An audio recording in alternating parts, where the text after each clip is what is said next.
नमस्कार दोस्तों, स्वागत है आपका एक बार फिर आपके अपने YouTube चैनल आर के सागर यूनिक स्टडी में। तो चलिए दोस्तों, आज की क्लास में हम फिर से डिस्कस करते हैं संस्कृत पैडागोजी के 15 क्वेश्चन। तो ये संस्कृत पैडागोजी जो क्लास होगी ये 23वीं क्लास होगी। यदि आपने इससे पहले की जो 22 क्लास हैं वो नहीं देखी हैं और उन्हें देखना चाहते हैं तो मैंने सभी का प्लेलिस्ट बना दिया है, आप वहाँ पर जाकर के देख सकते हैं। साथ ही अगर आप चैनल पर नए हैं तो चैनल को सब्सक्राइब जरूर करें और जो बेल आइकन है उसको जरूर प्रेस कर दीजिए। जो भी ऑल वाला जो नोटिफिकेशन का ऑप्शन होता है बेल आइकन का, उस पर क्लिक करें यदि आप चाहते हैं कि जो हमारी सभी क्लास हैं वो आपके पास तक आए। और जो हमारी क्लास अपलोड होने की टाइमिंग है वो है डेली 6 PM हमारी क्लास जो है अपलोड हो जाती है। आप शाम को 6 बजे हमारी संस्कृत की क्लास देख सकते हैं, चाहे वो संस्कृत पैडागोजी हो, चाहे वो how to solve Sanskrit paragraph हो या फिर व्याकरण, ठीक है।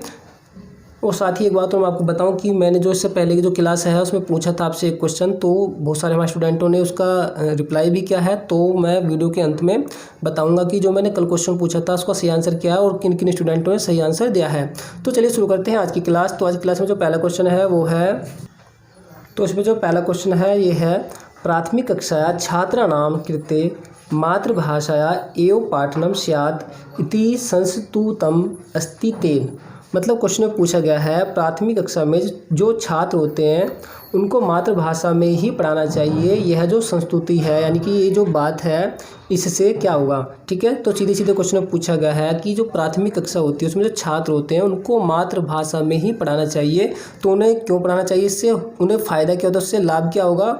यदि बच्चों को जो है उनकी मातृभाषा में पढ़ाते हैं तो इससे कौन सा लाभ होगा, ये क्वेश्चन में पूछा गया है। फर्स्ट ऑप्शन है छात्रेषु सृजन शक्ति वृद्धि भविष्यति। मतलब यदि जो छात्र हैं उनको जो उनकी मातृभाषा में ही पढ़ाएंगे तो जो छात्र हैं उनकी जो सृजन शक्ति है यानी कि सोचने की जो शक्ति है, एक मतलब जो न्यू कुछ करने की जो शक्ति होती है उसमें वृद्धि होगी, यानी कि उनकी जो थिंकिंग है वो क्रिएटिव होगी। सेकंड ऑप्शन है प्रांतीय कथित भाषाया प्रोत्साहनम भवेत्। सेकंड ऑप्शन में मतलब कि जो प्रांतीय द्वारा जो कथित भाषा है उसको प्रोत्साहन मिलना चाहिए, यानी कि उसको प्रोत्साहन होना चाहिए। थर्ड है नैसर्गिक वातावरण से निर्माणम भवेत्। तो इसका मतलब हो गया कि जो नैसर्गिक वातावरण है उसका निर्माण होना चाहिए। नैसर्गिक का अर्थ होता है प्रामाणिक वातावरण, ठीक है, यानी कि सच्चा वातावरण, सही वातावरण, ऐसा वातावरण जहाँ से जो बच्चा है उसको जो है भाषा पढ़ने में जो है सहायता मिलती है। और लास्ट ऑप्शन है यत छात्रा कोपि भाषाम अवगंतुम न शक्नुवन्ति। यानी कि क्योंकि छात्र कोई भी भाषा को समझ नहीं सकते, इसलिए जो बच्चे हैं उनको जो है उनकी मातृभाषा में पढ़ाना चाहिए। तो इनमें सही आंसर कौन सा होगा, जो सही आंसर होगा वो होगा थर्ड वाला ऑप्शन। यदि जो बच्चे हैं प्राथमिक कक्षा में जो पढ़ते हैं, प्राथमिक स्तर के जो बच्चे होते हैं, यदि उन छात्रों को जो है उनकी मातृभाषा में पढ़ाएंगे तो उससे क्या होगा, जो नैसर्गिक वातावरण है यानी कि जो प्रामाणिक वातावरण है उसका निर्माण होगा। तो जो आंसर यहाँ पर होगा थर्ड वाला ऑप्शन। तो क्वेश्चन नंबर 2 देखते हैं। क्वेश्चन 2 देखिए, पात्राभिनयम प्रत्येकम भाषा कक्षायाम अभिन्नांग रूपेण स्यात् यतः। तो क्वेश्चन में पूछा गया है कि जो पात्र अभिनय है प्रत्येक भाषा की कक्षा में अभिन्न अंग रूप में होगा, क्योंकि क्यों होगा। तो क्वेश्चन में सीधे से मैं आपको बता दूं पूछा क्या गया कि जो पात्र जो अभिनय होता है वो जो प्रत्येक भाषा की कक्षा में जो है अभिन्न अंग क्यों होता है, क्वेश्चन में ये पूछा गया है। फर्स्ट ऑप्शन है एतत् कक्षाया प्रबंधने प्रभावी साधनमस्ति। यह कक्षा प्रबंधन में प्रभावी साधन है। सेकंड ऑप्शन है एतेन छात्रा कथाम कंठस्थी कर्तुम समर्था भवन्ति। इससे जो छात्र हैं वो कहानी को कंठस्थ करने में समर्थ होते हैं। थर्ड ऑप्शन है एतेन छात्रा सार्थक भाषा भी व्यक्तो समर्था भवन्ति। इससे जो छात्र हैं वो सार्थक यानी कि शुद्ध भाषा की अभिव्यक्ति करने में समर्थ होते हैं। और लास्ट ऑप्शन है मुक्त रूपेण छात्रा गल्प करने समर्था भविष्यन्ति।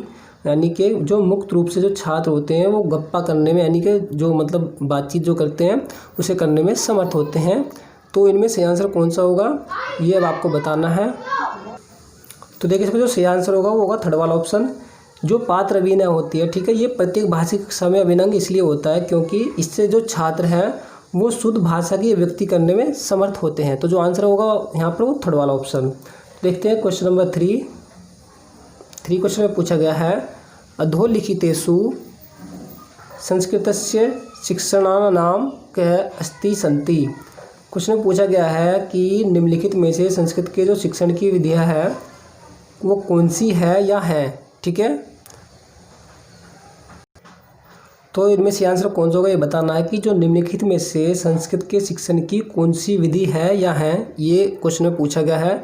फर्स्ट ऑप्शन है आगमन विधि, सेकंड है निगमन विधि, थर्ड है भाषा संसर्ग विधि और लास्ट ऑप्शन है उपयुक्तम सर्वमपि, यानी कि उपयुक्त ये जो सभी हैं, सभी की सभी जो विधियां हैं ये संस्कृत के शिक्षण की विधियां हैं। तो कौन सी है इसमें जो ऑप्शन है वो सही है।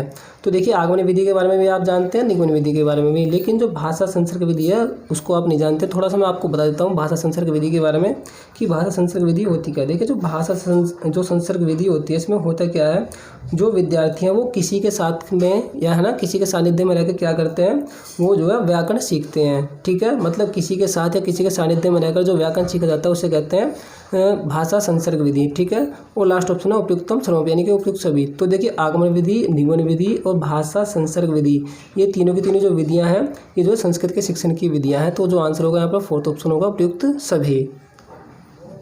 क्वेश्चन नंबर 4 देखते हैं। क्वेश्चन 4 है संस्कृतस्य शिक्षणस्य प्राचीनतम विधि का अस्ति। तो क्वेश्चन में पूछा गया है संस्कृत के शिक्षण की जो सबसे प्राचीन सबसे पुरानी विधि है वो कौन सी है। फर्स्ट ऑप्शन है परंपरागत विधि, सेकंड है समवाय विधि, थर्ड है पाठ्यपुस्तक विधि और लास्ट है आगमन विधि।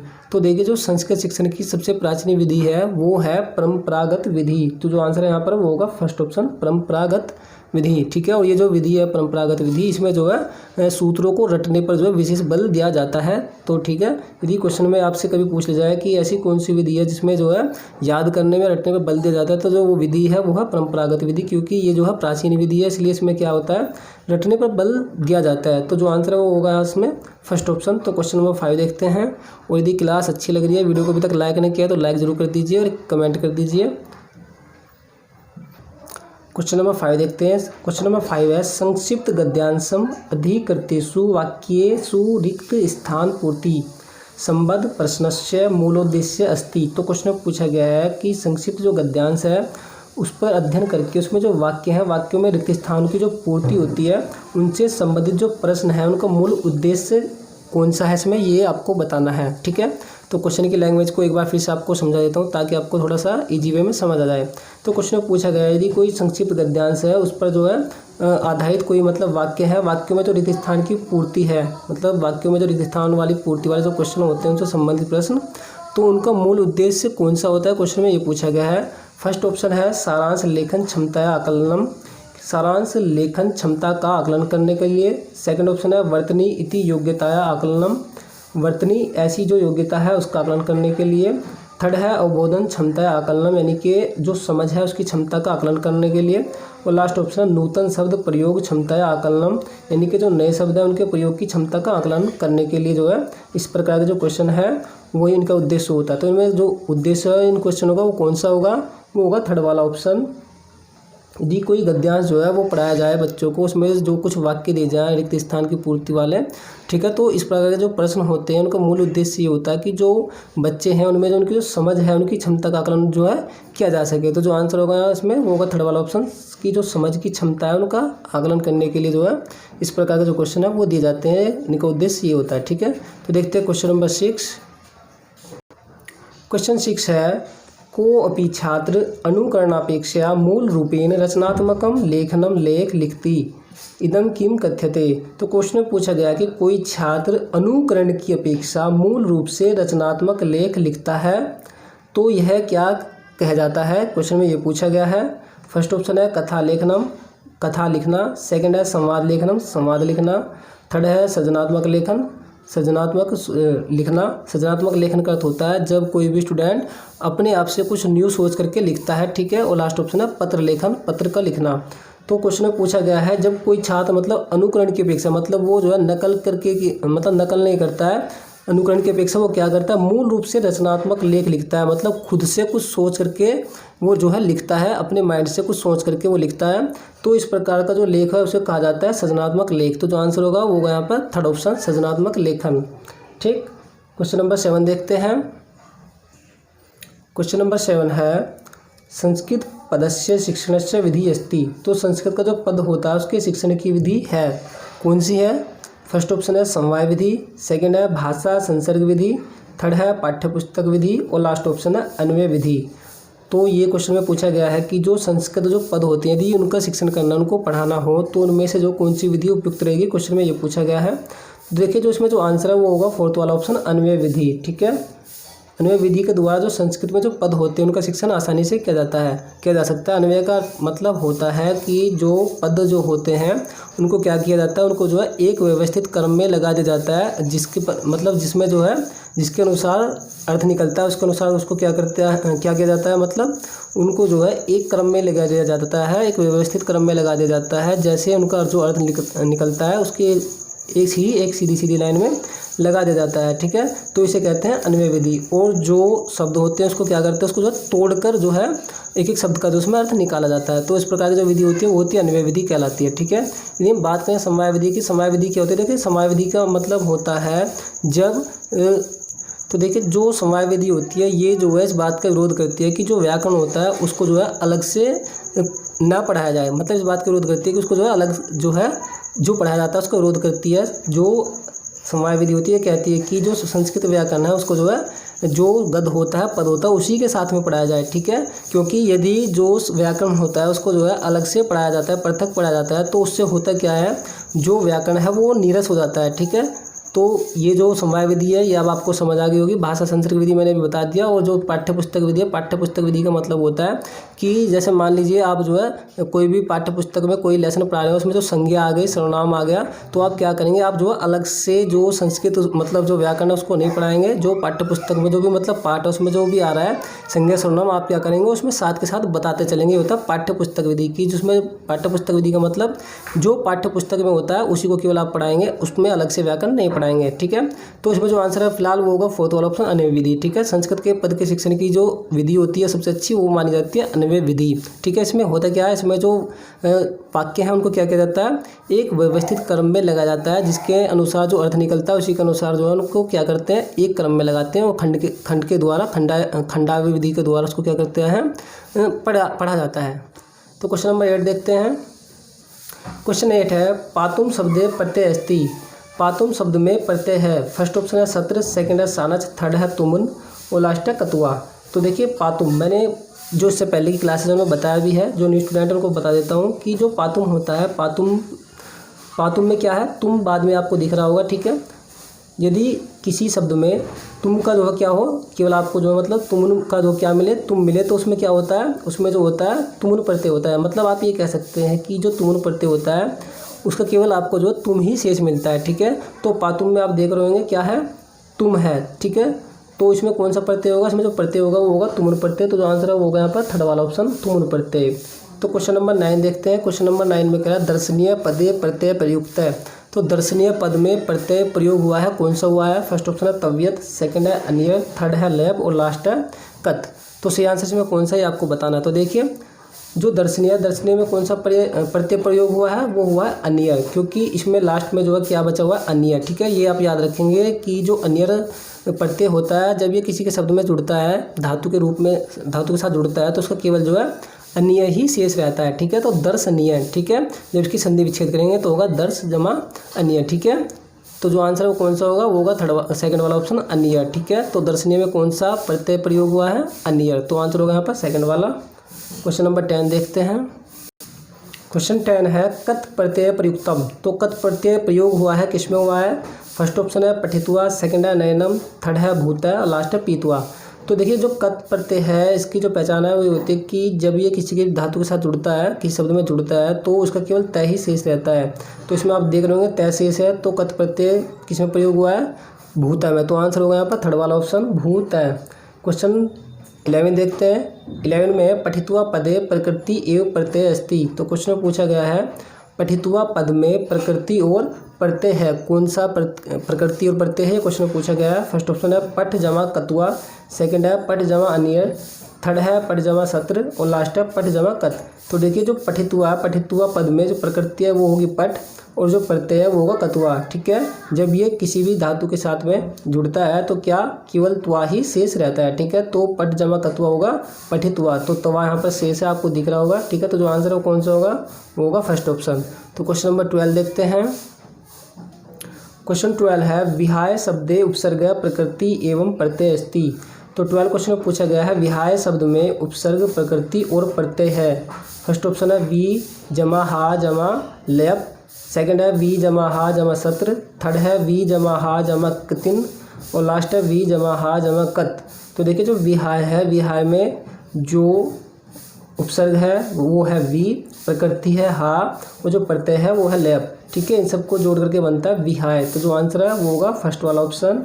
ठीक है, जो लयप प्रत्यय उसका केवल या ही शेष रहता है, तो वी हो गया, हा होगा और यह केवल किसका होगा, लयप प्रत्यय का। तो जो आंसर होगा वो होगा कौन सा, फर्स्ट ऑप्शन। क्वेश्चन नंबर 13 देखते हैं। क्वेश्चन 13 है अपिबत उदाहरणम अस्ति। तो अपिबत उदाहरण है, किसका उदाहरण है, फर्स्ट ऑप्शन है लट लकार से, यानी कि लट लकार का या वर्तमान काल आप कह सकते हैं हिंदी में, ऐसे कहते हैं वर्तमान काल का। सेकंड है लंग लकार से, यानी कि लंग लकार यानी भूतकाल का। थर्ड है विधिलिंग लकार से, यानी कि विधिलिंग लकार का और लास्ट है लिट लकार का। तो देखिए जो अपिबत है ये होता है भूतकाल का, तो जो आंसर है वो होगा यहाँ पर सेकंड वाला ऑप्शन लंग लकार का। क्वेश्चन नंबर 14 देखते हैं। 14 में है भवामय इति पदे पुरुष अस्ति। तो जो भवामय है इस पद में पुरुष है, कौन सा पुरुष है, क्वेश्चन में ये पूछा गया है। फर्स्ट ऑप्शन है प्रथम पुरुष है, सेकंड है मध्यम पुरुष है, थर्ड है उत्तम पुरुष है, लास्ट है श्रेष्ठम पुरुष है। तो देखिए जो भवामय है ये होता है उत्तम पुरुष का, जो आंसर है होगा यहाँ पर थर्ड वाला ऑप्शन। ये जो भव होता है इसके जो धातु रूप है इस प्रकार चलते हैं, भवती भवता भवंती, ये हो गए प्रथम पुरुष में।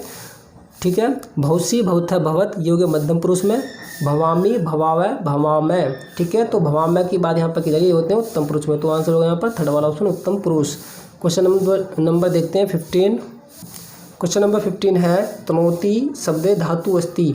तनोति शब्द में धातु है, कौन सी है, फर्स्ट ऑप्शन है तन, सेकंड है तन, थर्ड है तनो और लास्ट है तनु। तो जो तनोति है, तनोति शब्द में जो धातु होती है वो होती है तन। ठीक है, हलंत वाला जो होगा ऑप्शन वो बिल्कुल ठीक होगा, तो आंसर होगा यहाँ पर फर्स्ट ऑप्शन। तो अब बारी है उस वाले क्वेश्चन की जो कल मैंने आपसे पूछा था। तो पहले मैं उनके नाम बताता हूँ जिन्होंने भी सही आंसर दिया है। तो जिन भी स्टूडेंटों ने जो कल क्वेश्चन पूछा था उसका आंसर सही दिया, उनका नाम है, सबसे पहले जो कमेंट आई थी वो आई थी दीपिका कुमारी की, उसके बाद में सोनम, और फिर उसके बाद में संतराम पाल जी, और बाद में उसके गौरव कुमार जी, उसके बाद में अमित कुमार अमन जी की कमेंट आई थी, उसके बाद में सतीश प्रीति जी कमेंट आई थी, और लास्ट में आई थी रुचि वर्मा जी की। तो इन सभी स्टूडेंटों ने बहुत सही आंसर दिया था जो क्वेश्चन पूछा था। तो सभी को बहुत बहुत बधाई जिन्होंने भी क्वेश्चन का सही आंसर दिया है, और आई होप आप जो है इसी तरह पढ़ते रहेंगे। और अब मैं आपको जो है क्वेश्चन दिखा देता हूँ कौन सा क्वेश्चन था जो मैंने पूछा था और उसका सही आंसर कौन सा है। तो जो क्वेश्चन पूछा था वो था ये 12वां क्वेश्चन था, भाषा में निरंतर जो संपूर्ण मूल्यांकन है उसमें जो है किसके ऊपर बल देना चाहिए। तो फर्स्ट ऑप्शन था इसमें शुद्ध उच्चारण के लिए, शुद्ध उच्चारण पर, सेकंड है उत्तम शब्दावली पर, थर्ड है विभिन्न संदर्भों में भाषा प्रयोग के सामर्थ्य पर, लास्ट है प्रयोजन कार्य पर। तो देखिए जो भाषा है, भाषा में निरंतर जो संपूर्ण मूल्यांकन है उसमें किसके ऊपर बल देना चाहिए, उसमें देना चाहिए कि विभिन्न संदर्भों में जो भाषा का प्रयोग है उसकी सामर्थ्य पर, कि जो भाषा है उसको जो है कैसे प्रयोग किया जा रहा है ना। तो जो आंसर होगा इसमें कौन सा, थर्ड वाला ऑप्शन, विभिन्न संदर्भों में भाषा प्रयोग के सामर्थ्य पर जो है बल देना चाहिए। तो स्टूडेंट ये थी हमारी आज की क्लास। आपको हमारी क्लास कैसी लगी कमेंट करके ज़रूर बताएं। यदि क्लास अच्छी लगी है, वीडियो को लाइक नहीं किया तो लाइक कर दें और अपने दोस्तों में ज़्यादा वीडियो को शेयर कर दें। तो दोस्तों मिलता हूँ मैं आपको एक और नई वीडियो के साथ, तब तक के लिए नमस्कार, जय हिंद, जय भारत। तो पढ़ते जरूर रहना है।